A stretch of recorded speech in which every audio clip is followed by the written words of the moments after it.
Welcome to the deep dive. You're here because, well, you want to get smart, fast about something really exciting. Taking that idea, the one buzzing around in your head, and actually launching a business. Yeah. We've sifted through some great material to bring you a streamlined, kind of no-nonsense guide to getting started. Right from scratch. Exactly. Think of this as your cheat sheet, the essential insights distilled so you can hit the ground running. Right. Forget the endless theory. Our mission today is really just to pull out the crucial, actionable steps from this source material, give you a crystal clear understanding of how to move from that initial concept, to welcoming your first customers. We're going to unpack it all. Okay. Finding the idea, validating it, planning, building, launching, and that initial growth. Okay, let's unpack this then. The material we looked at, it lays out a really intuitive path. First, nailing down the right idea, then making sure it actually has potential, putting a simple plan on paper. Keep it simple. Yeah, building a basic version to test the waters, getting it out there, and finally figuring out how to keep the ball rolling, ready to jump in. Absolutely. Let's begin where every business does, with an idea. Now, the source rightly points out that while ideas are, plentiful, not all of them are created equal. Right. So how do you spot an idea with real potential? Good question. The material gives us a few key questions to really think about. First up, what problems do people face that you can solve?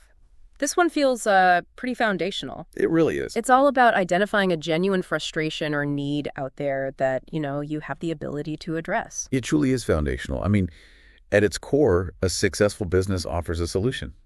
Simple as that. Yeah. If you can pinpoint a real pain point people have, and you can provide relief, you're starting from a position of strength. And it doesn't have to be some groundbreaking tech, right? No, It could just be the better way to deliver something that already exists, or tackling a common frustration more efficiently. Good point. The source also asks, what skills or knowledge do you have that others need? This makes you look inward, sort of, at your own strengths. What are you already good at? What do people naturally come to you for help with? That's a really smart angle, because leveraging your existing expertise, it gives you a significant advantage right from the start. Sure. You already have a base of knowledge, maybe a network in that field. It just shortens the learning curve, lets you offer value pretty much immediately. Right. And connecting that back, you might find your specific skills are perfectly suited to solve a problem people are facing.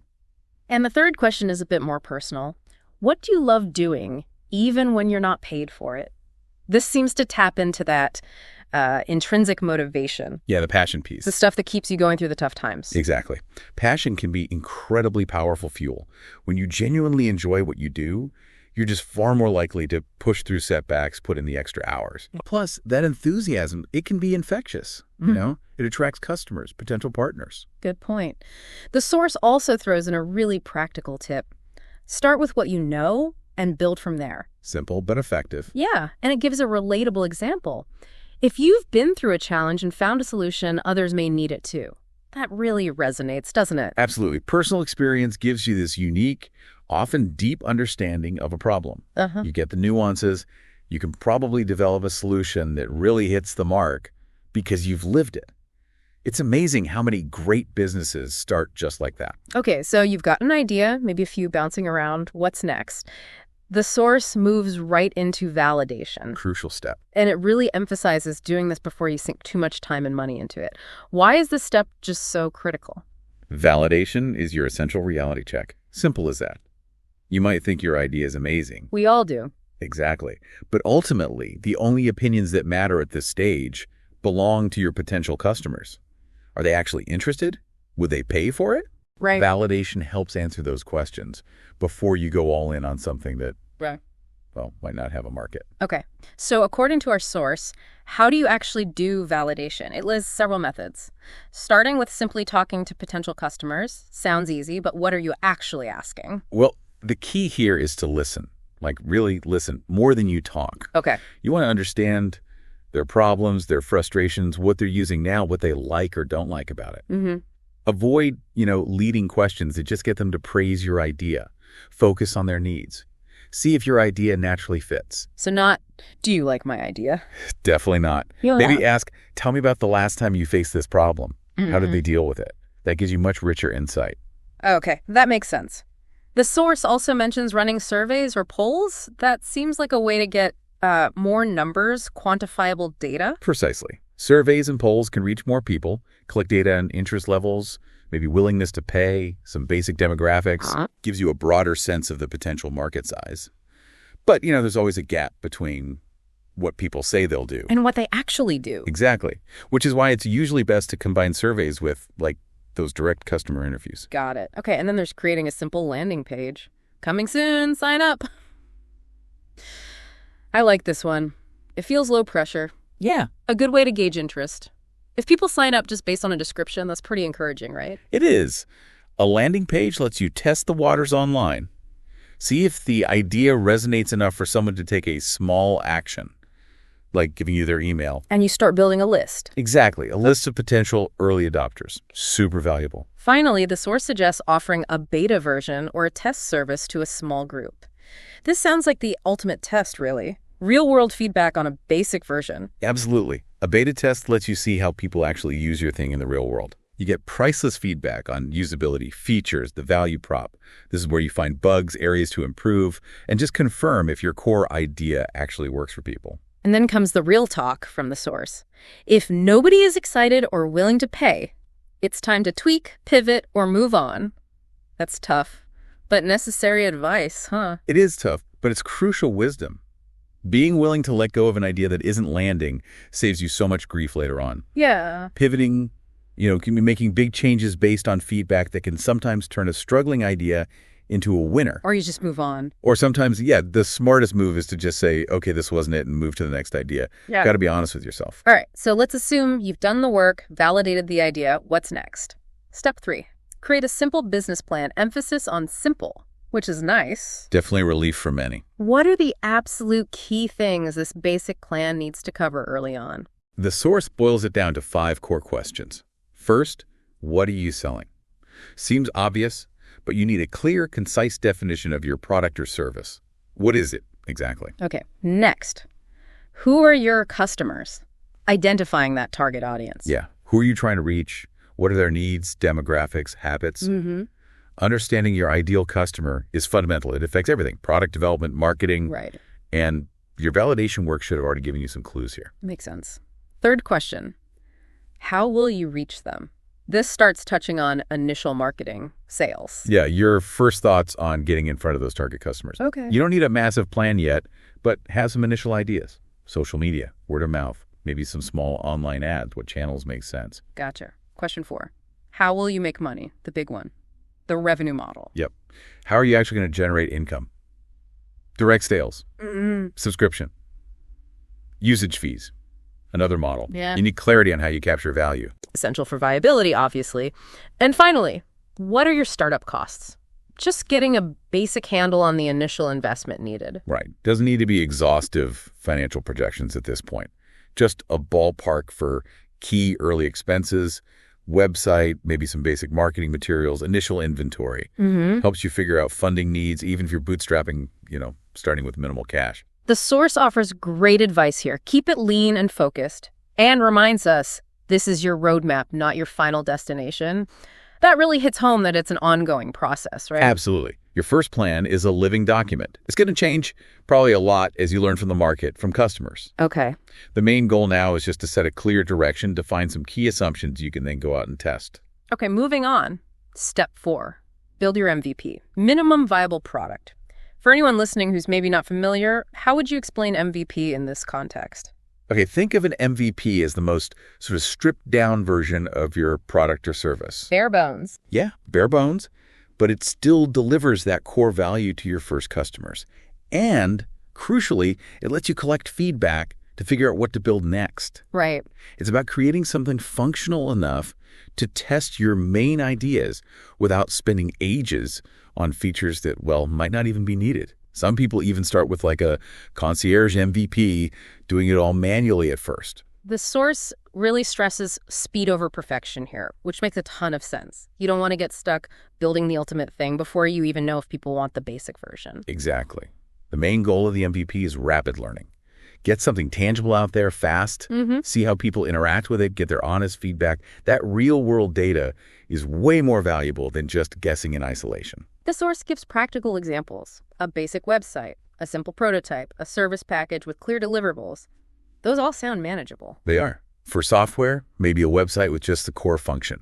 For a physical product, maybe a working hand-built prototype. For a service, maybe just a clearly defined initial offering, limited scope. The key is just ruthlessly focus on the core problem and build the absolute simplest thing that solves it. And the big takeaway, get it out there and improve it based on real feedback, not guesses. That's a huge mindset shift, isn't it? Moving from your assumptions to actual customer input. Precisely.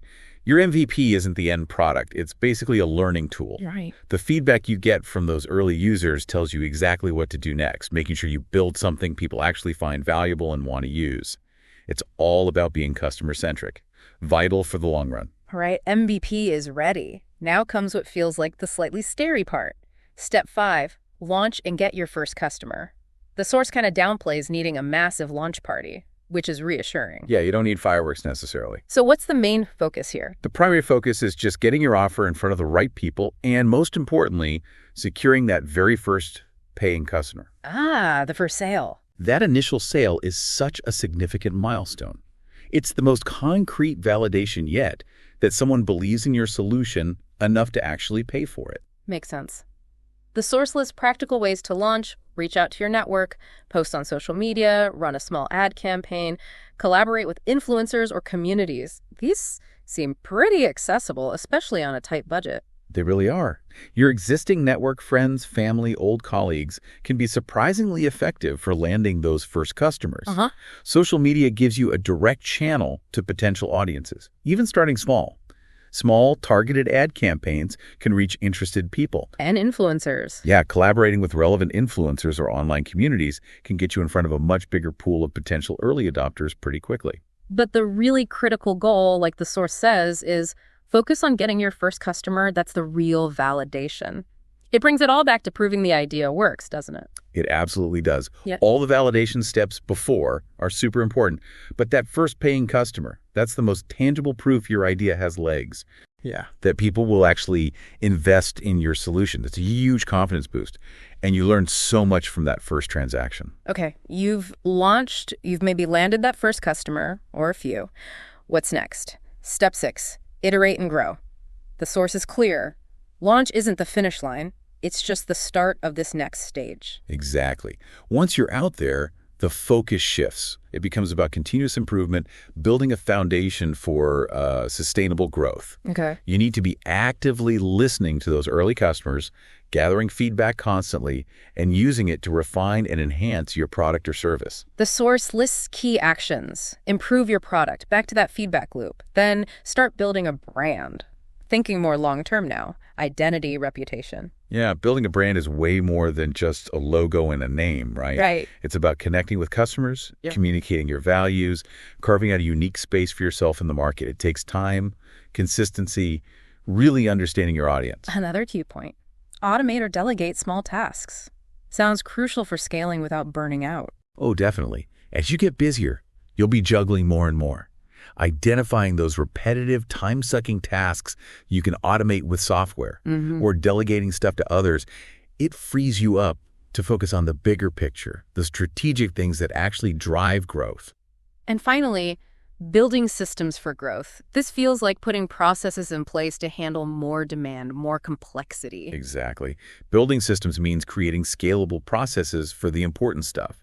How you onboard customers, how you fulfill orders or deliver services, how you handle support. Okay. This makes sure you can grow efficiently and keep quality high as you expand. The source ends this section with a really important reminder. Growth is a marathon, not a sprint. Such valuable perspective, especially in those intense early days. It truly is. Building a successful, lasting business takes time, dedication, a lot of resilience. For sure. There will be ups and downs. It's absolutely crucial to keep that long-term view, celebrate the small wins, but stay focused on the big goals. So, to wrap it all up, the material we've dug into lays out a really clear, actionable 6-step path for starting from scratch. 1, find the right idea. 2, validate it like crazy. 3, plan wisely, but simply. 4, build that MVP and get it out there. Yep. 5, launch with focus, get that first customer. And 6, iterate and grow intentionally. It's a powerful reminder that, while starting a business feels huge, breaking it down like this makes it seem much less daunting, more achievable. Absolutely. It's a practical roadmap. Anyone with a decent idea and the willingness to put in the work can follow it. Each step builds on the last, creating this solid foundation for your entrepreneurial journey. Well, there you have it. Hopefully, this deep dive gave you a much clearer picture of those crucial first steps in launching your own business. Just remember, every single successful business started with that spark, that idea, and those first few courageous steps. Indeed. And as you're thinking about these steps, here's one final thought to chew on. Think about just one problem, even a minor one, that you've personally run into recently. Could that little frustration actually point to a bigger unmet need out there? You never know. That small irritation might just be the seed of your next big thing.